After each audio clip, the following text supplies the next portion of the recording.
I want to start this morning by sharing with you a parable. Now, this parable comes from the late 1800s in the city of Seville.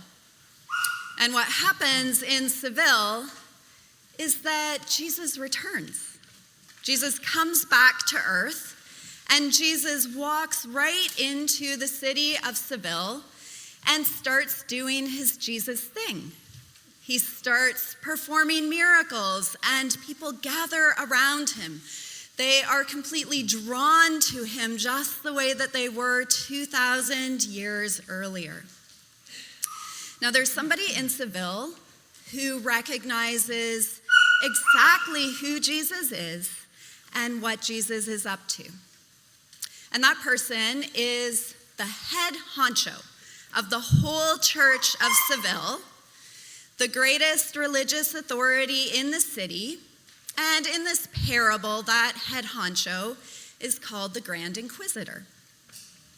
The Grand Inquisitor has devoted his whole life to building up the church and presumably to serving Jesus. So what is it that the Grand Inquisitor does in response to Jesus in the flesh walking back into his very own city? Well, what he does might surprise you. The Grand Inquisitor puts Jesus under arrest and takes him to jail. Now, the Grand Inquisitor is pretty transparent with Jesus about why it is that he thinks that Jesus needs to be in jail. The Grand Inquisitor is, in fact, pretty angry at Jesus for coming back to Seville and being so disruptive, because the Grand Inquisitor understands that Jesus' message is one of mercy and unconditional love and of freedom for human beings. The problem is that the Grand Inquisitor does not believe that human beings can handle that freedom. So the Grand Inquisitor has devoted his life to keeping the freedom of Jesus contained by lots of systems of power, lots of rules, lots of fear. The Grand Inquisitor thinks that it is way too risky to let Jesus out on the loose. Now, this story is from a book called The Brothers Karamazov by the literary giant Dostoevsky. It was written about 150 years ago. But I think that there is a truth in this story that people of faith in all times and places probably need to pay attention to. Now, in that gospel passage, that short gospel passage that we just heard read, we hear that freedom of Jesus described very clearly. Jesus is one who comes alongside us as our companion, who wants to share our burdens with us so that those burdens are lifted, so that our load is lighter, so that we can walk more freely. Jesus describes the yoke that he wants to share with us as one that is light, and his burden is an easy one. And what he describes in this teaching matches with other teachings that we hear throughout the gospel accounts of a God who reaches out to us personally and invites us into a relationship of love, who doesn't give up on any one of us and who intentionally goes out seeking the lost and welcoming us back into communion, into relationship with God. If we look over the course of human history, though, specifically church history, we can certainly point to all too many instances where that doesn't seem to be the message that the church is best known for. We can point to all too many instances where it seems instead that the church is preaching a message of fire and brimstone, of fear and condemnation, of judgment and exclusion and guilt and shame. And it's not just the church, is it? Because this parable applies on a much more personal level as well. I think many of us can recognize in our own lives, depending on how we're formed or what wounds we carry around, it can be really hard to accept freedom.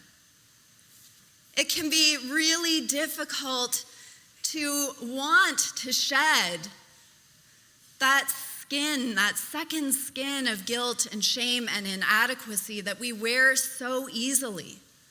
We can actually cling to our burdens because maybe they're really heavy, but at least we understand them. It can be sometimes scary to open our hearts and to know how to receive love. Now today, we celebrate the feast day of St. Francis of Assisi. And we have all of our furry friends with us in our worship today, adding to our prayers and praise. That's because St. Francis was known for how he proclaimed God's love, not just revealed in every single human being, especially those who were lost or overlooked or forgotten, but also how the love of God is revealed in all of God's creatures and in all of creation. And Francis was known for how he preached to the birds of the air, how he spoke words of peace to even some of the scarier animals like ravenous wolves. And he insisted that all of creation and all of God's creatures give God praise in their beings. Francis was also known as a voice of renewal in the church, as one who called the church away from all of those systems and rules and powers and authorities that kind of get built up in institutions, calling Christians back to keep the main thing. Calling Christians back to the gospel, to that freedom. Now, Francis was popular and well received in his own life and was even quite well received by the authorities of the church, including the Pope, who recognized that need for constant renewal in the life of the church. But I think it's fair to say that some of Francis' followers, the Franciscans, and other prophetic voices across the history of the church haven't always been so well received. That sometimes the church really agrees with that Grand Inquisitor. It's just too risky to let Jesus loose. So in response to those tendencies that we can see, the tendency that we can see in the church itself to want to keep Jesus in jail, that tendency that we can recognize maybe in our own hearts to keep our walls up because we're not quite sure how to let all of that love in. In recognition of those tendencies, today I want to offer three tips that help us contradict those tendencies. And there are three tips that I see right in front of us in our worship this morning. So the first tip is blessing. Now we've just brought all of our pets forward to receive blessing. As Reverend Tom said at the beginning of our service, today is a really special Sunday because at our 8 and 10 o'clock services, it is Reverend Mike's very first time as a priest of the church celebrating the Eucharist. He will be the one at the altar lifting up the offerings of God's people, lifting up the bread and wine and inviting God's blessing. Inviting that in that bread and that wine and in our community and our gathering around God's table, the presence of Jesus, the loving, liberating presence of Jesus will be revealed to us. And that practice of gathering as a people of blessing, it trains us. It trains us to be able to contradict that imprisoning tendency and to be people who intentionally lift up the ordinary things and the ordinary people of our lives and to look for God's holy, healing, life-giving, liberating presence at work in us and at work in the world around us. Tip number 2 is poverty. Now that might sound a little bit strange, but Francis and his companion Clare and all of their followers, the Franciscans and the Poor Clares, they are known for their vows of poverty.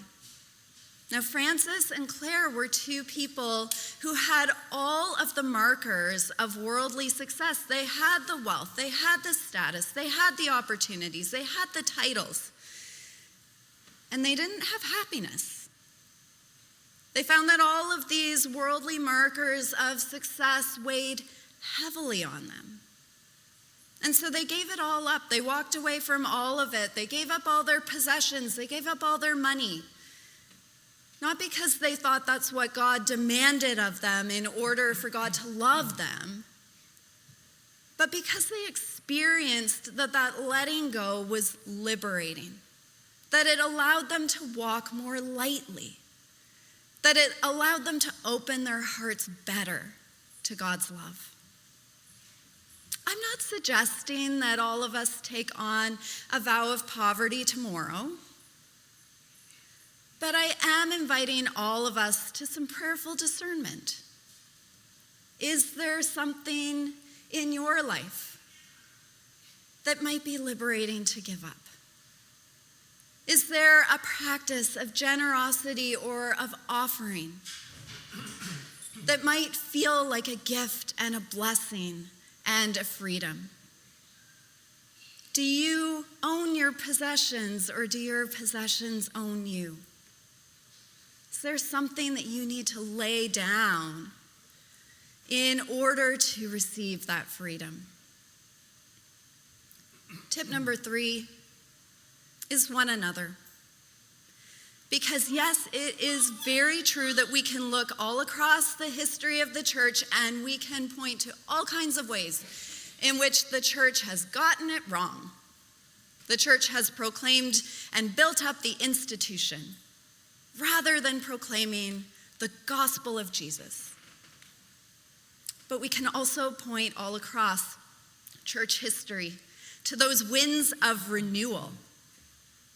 We can point to the witnesses like Francis and Clare and all of those other ordinary people whose names have been lost to the records of history, and we can point to one another. Because we can help one another to keep the main thing the main thing. We can bear witness to one another. We can be reminders to one another of God's grace and mercy and unconditional love and freedom. Yesterday, after our youth versus staff basketball game, I got into a conversation with 2 women from our church. And we covered a lot of ground. We didn't talk for a long time, but we covered a lot of ground. We started off by talking about just how joyful yesterday was. It was just such a pure example of that gift of joy that God gives us in our fellowship with one another. It was extraordinary. But then our conversation went in some other directions, and we eventually talked about how the Christian message can take a variety of different kinds of forms. And one of the women that I was talking to very wisely said, I think it comes down to this. I think that there is fear-based belief and there is love-based belief. And she said, I want to choose love-based belief. I co-sign that. I want to choose love-based belief. I want us to keep choosing love-based belief. And together, I want us to keep Jesus out of jail. Amen.